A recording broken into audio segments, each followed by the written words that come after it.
So last weekend I went to a nerdcore show, and one of the rappers, Richie Branson, at one point he was like, "Hey man, shout out to the one wrestler in the building," and I was like, "Well, I don't know this guy, but he's I have mutual friends with this man," so I was like, "What, me?"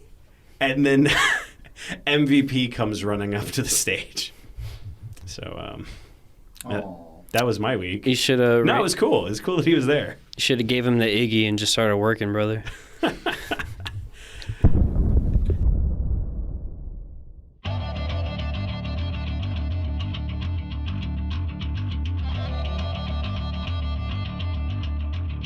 Attention wrestling fans, you're in the blast zone for the only podcast where we blow kayfabe wide open and let you know what it really takes to become a professional wrestler. Presented by America's Academy of Professional Wrestling, this is the Buckle Bomb, and you're about to get blown up. Welcome back, wrestling fans. This is the Buckle Bomb. I am your host, Buck Bomber, and this week we are joined in the bomb shelter by John Warsaw. Welcome, everybody. I'm glad to be here. I'm happy to be here. It's finally nice to get some recognition. I noticed that you're kind of following so far in the footsteps of AAPW and trying to keep me down, but that's cool. I'm here. Go ahead and announce this guy. Just beat him last weekend.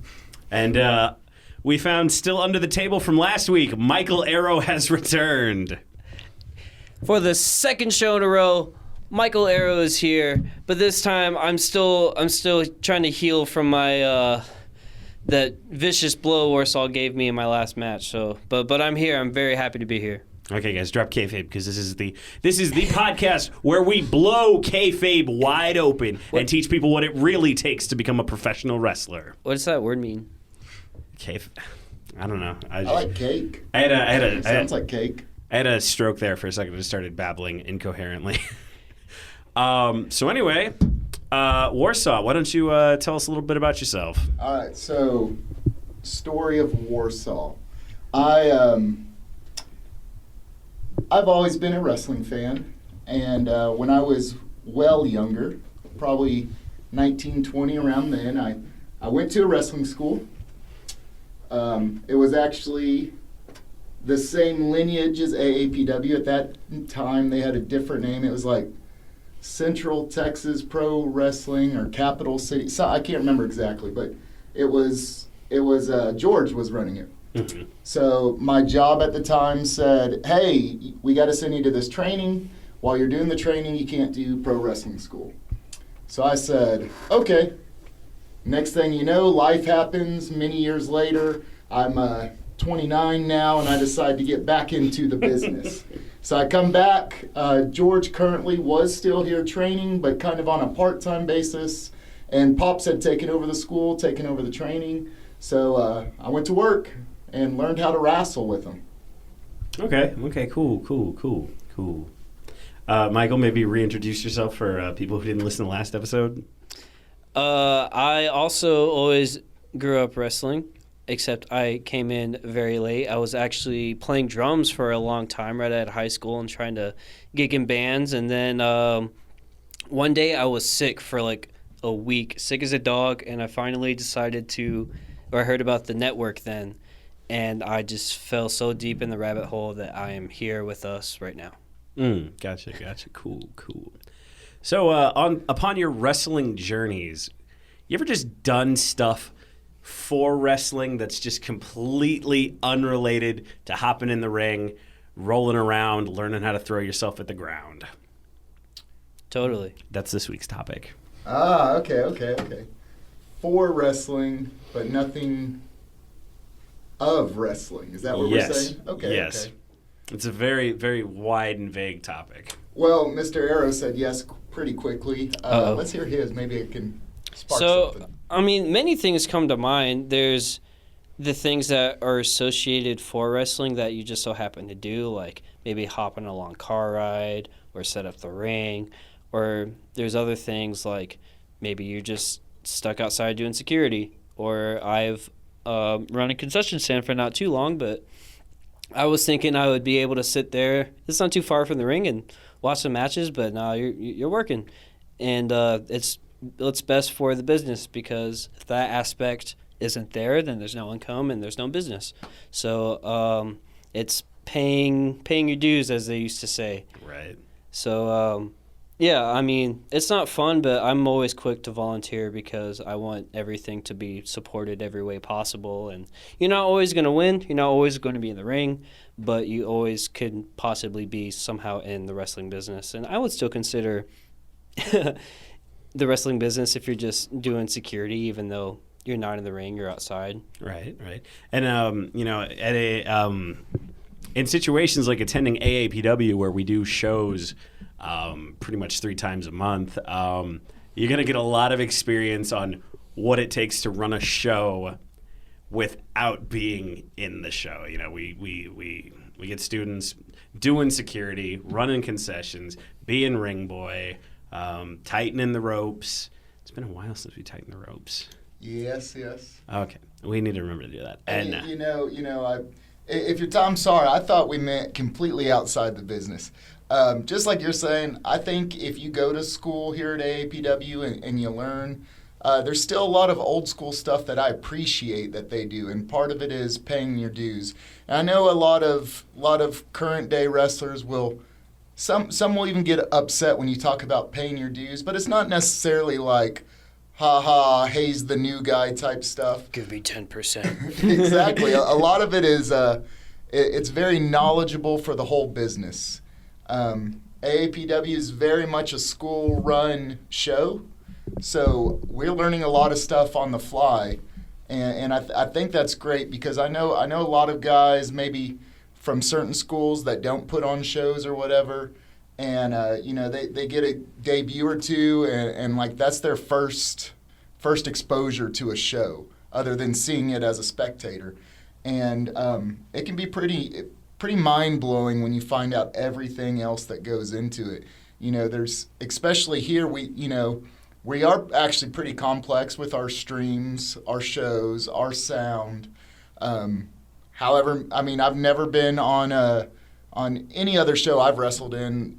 You're not worrying about copyright rules. You're not worrying about all that type stuff. Yep. And there's so much of that goes into it. And I think it's pretty cool. So like I said, when I say paying dues, I'm all for it. That's not necessarily like, ha, let's give the new guy a wedgie so he pays his dues, But it is, you name the job, I've done it here. I've been a referee. I've been the concession stand guy. I've been security. I've been watch the money, watch the door.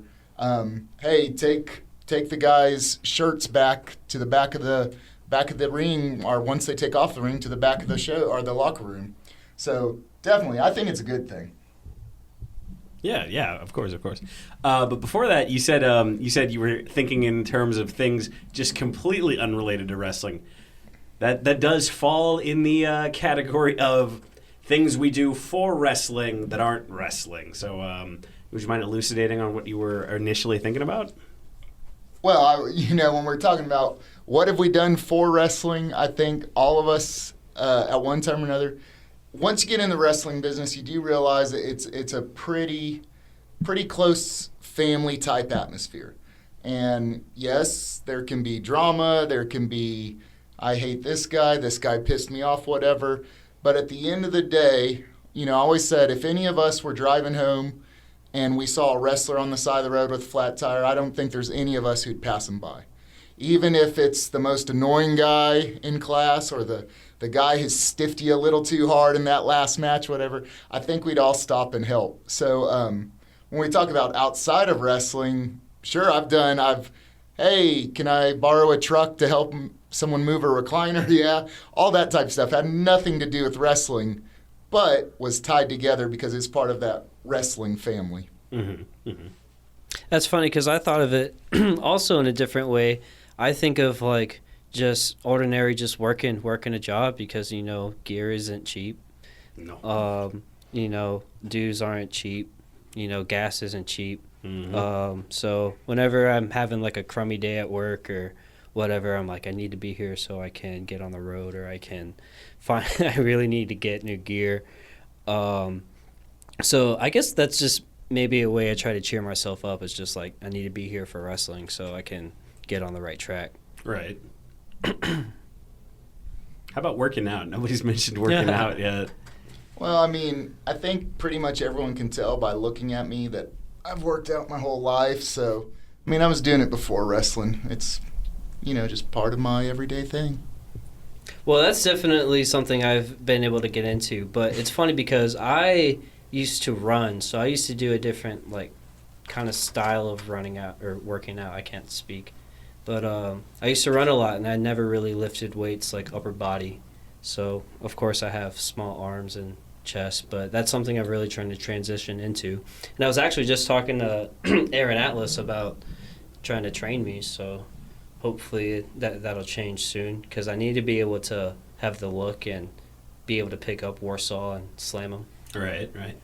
I mean, if there's anybody who knows about being buff, it's probably Aaron Atlas. He's definitely, I think, one of the best guys. Yeah, I was going to say, you're definitely barking up the correct tree in that one. Right. Shout out to Aaron Atlas. You should check him out for personal training. Yeah, shout out to him, because he's, I know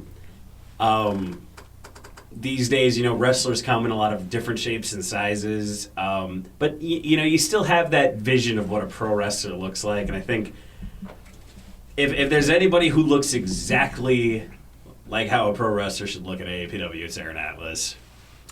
Yeah, I think, if you look at Aaron Atlas, he reminds me of, Rookie Rock, when The Rock came in the ring. I mean, they're just pretty similar. Maybe it's the Sideshow Bob hair, I don't know, but that was for you, Aaron.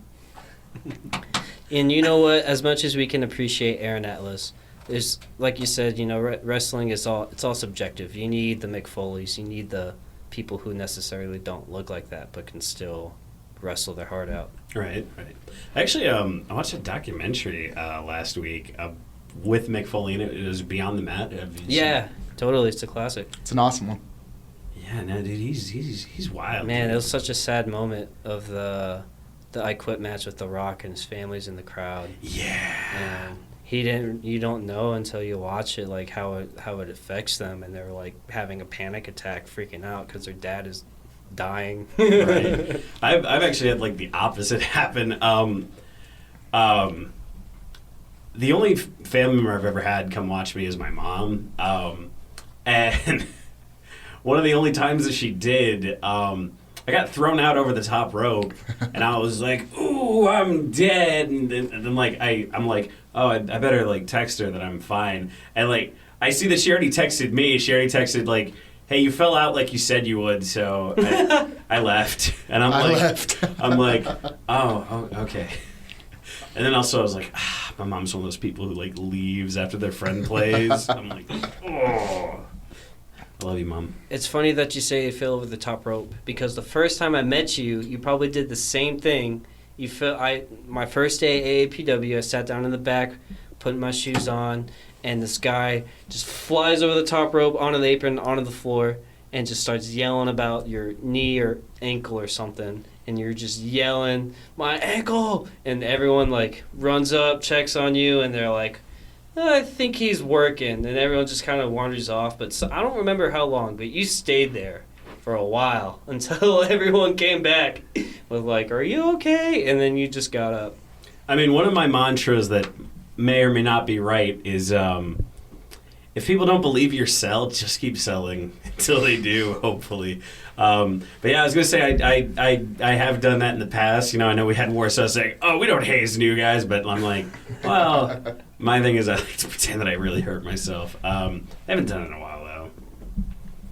Now, in wrestling, for all you listening who aren't on this side of the ring, the ultimate work is when you can work a worker. Right. So if you can get a wrestler to think you're hurt, and as crazy as that sounds, as mean as that sounds, and it is, a lot of times we're just trying to make each other think we're really hurt.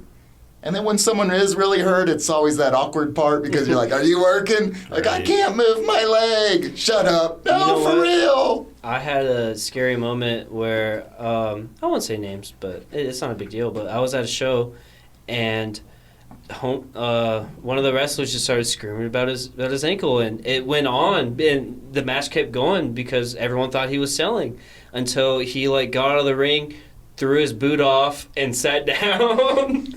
And I was like, "Oh my god, he's really hurt." I had something like that where like, he's working. Oh wait, never mind. His finger's pointing the wrong way. Man, like, there've been some moments where I've been in the back and I've just been like, is he selling? Is he selling? Is this a sell? Is this a work? Is this part of the show? Is this part of the show? What's going on?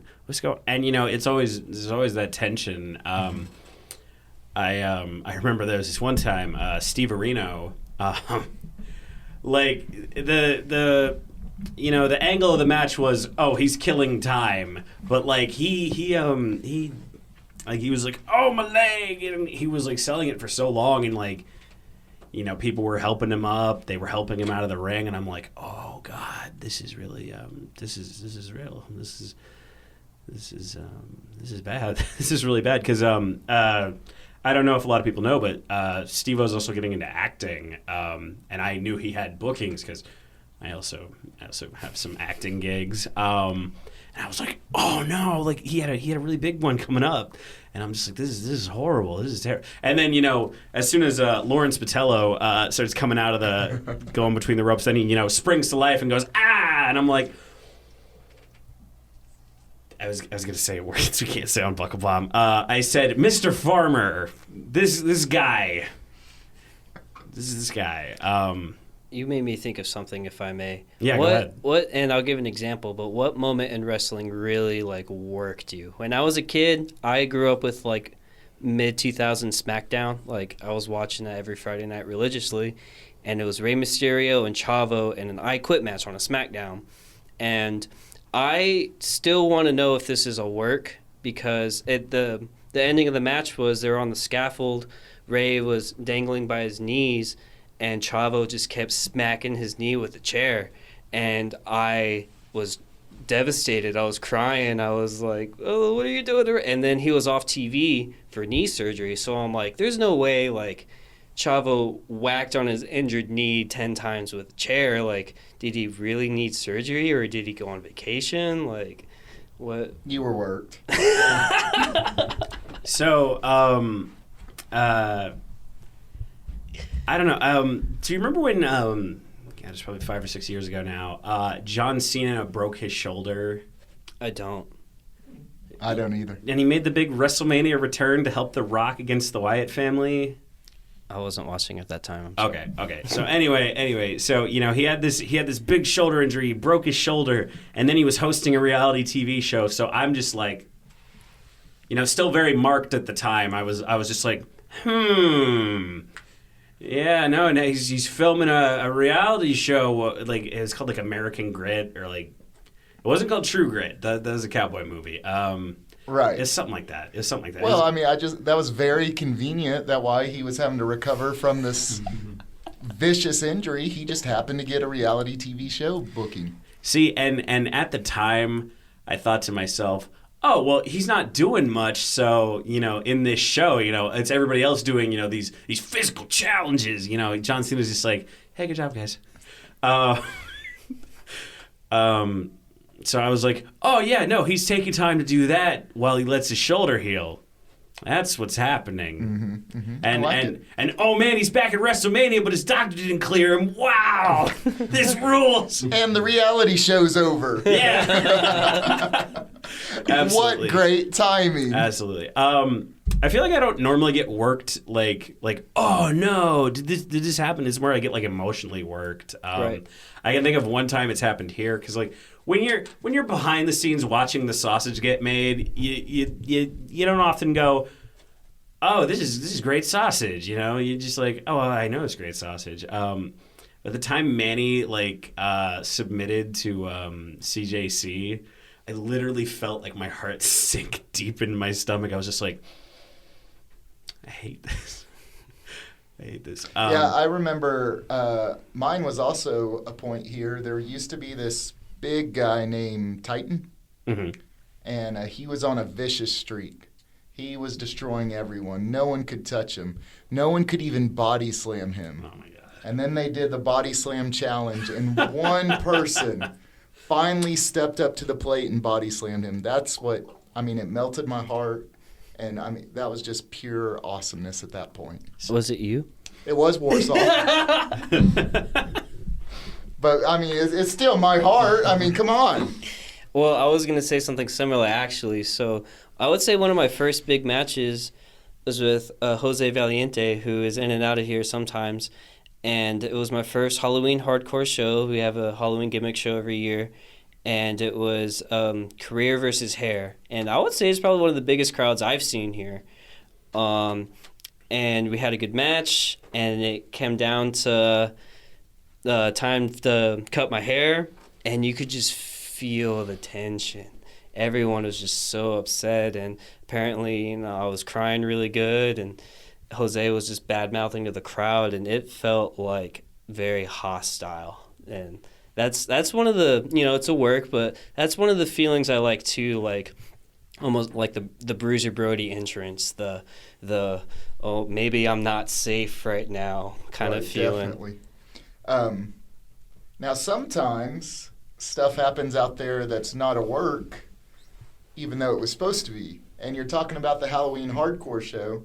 I remember once when, I think it was Dark Star and Blue Blade, and he picked up a watermelon.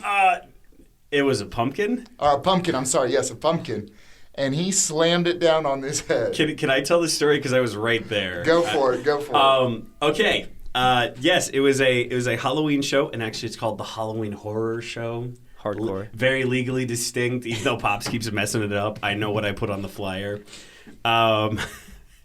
We're just like, oh, we have this fun little jack-o'-lantern. Let's just smack it on Blue Blade's head. It'll be really great. A hollowed-out pumpkin is definitely going to give way.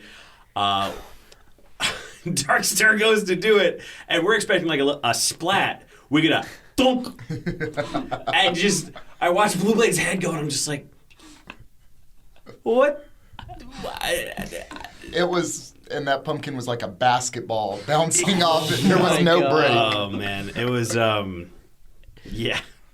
No, that pumpkin was pretty hardcore. That's what I said. I was worked, and I don't think it was a work.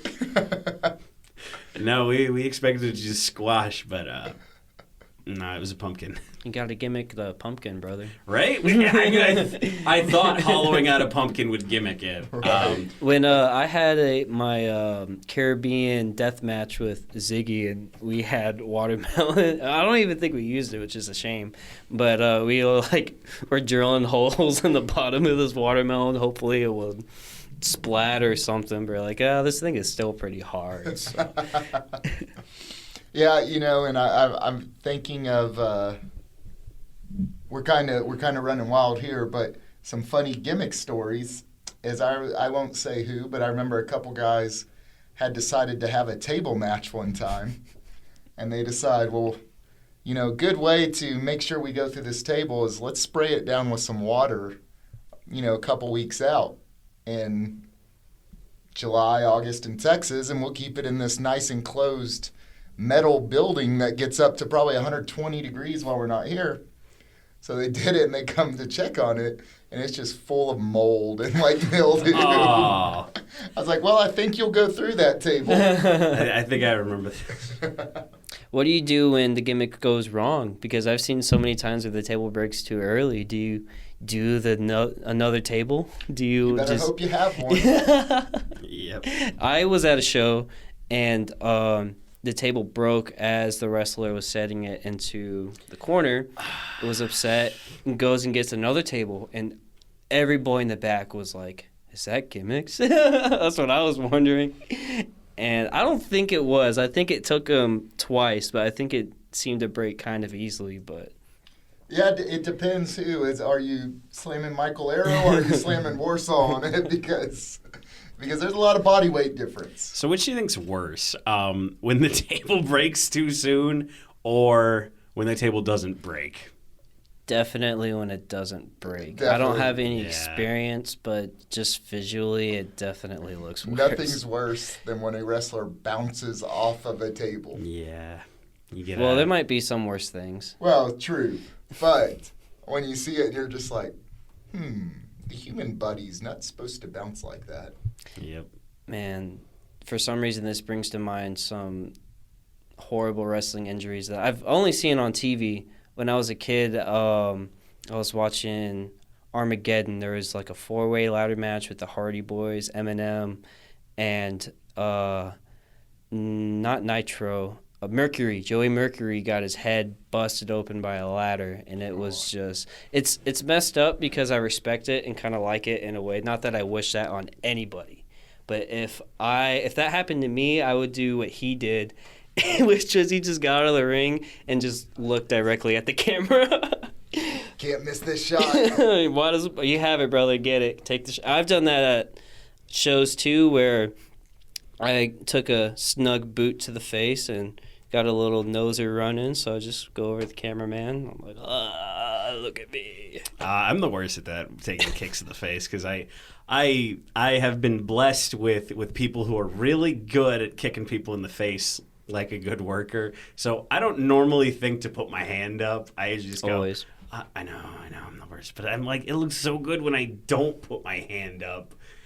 Like, I'm spoiled on Chris Black's big black boot. He's really good at it. It's a good boot. I've taken It's it. the best boot. I'd say best boot in the business.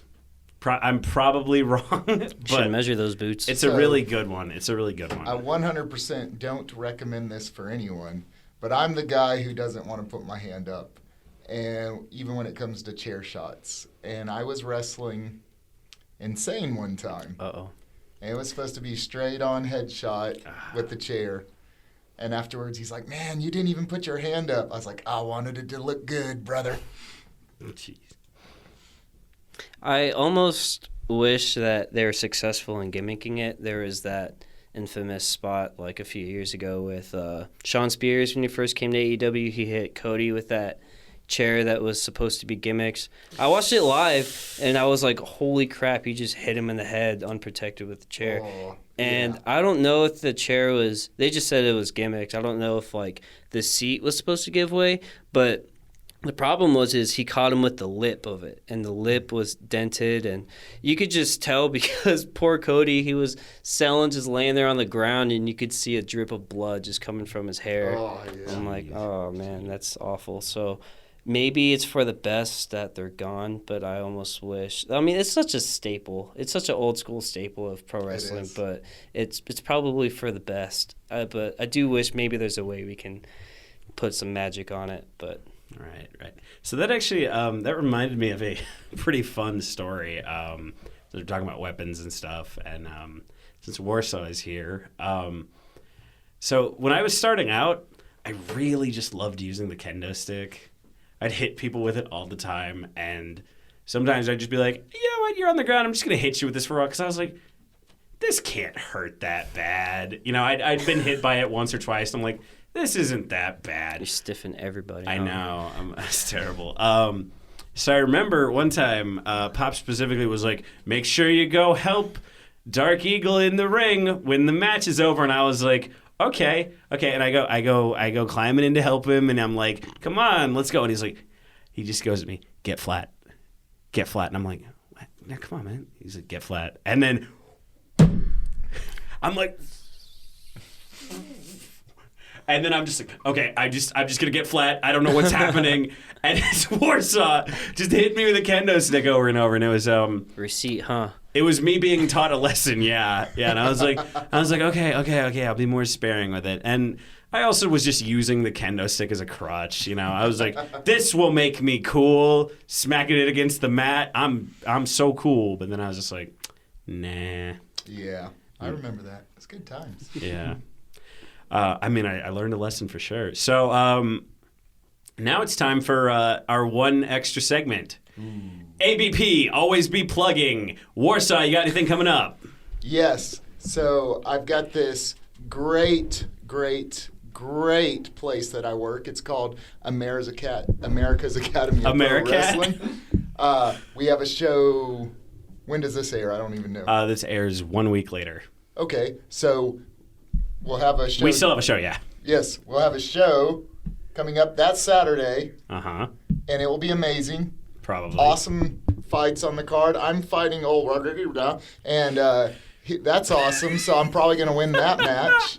Got a couple outside stuff. Check out Warsaw Nation on Instagram. Mm-hmm. You'll get tons of great videos on why Warsaw should be treated better.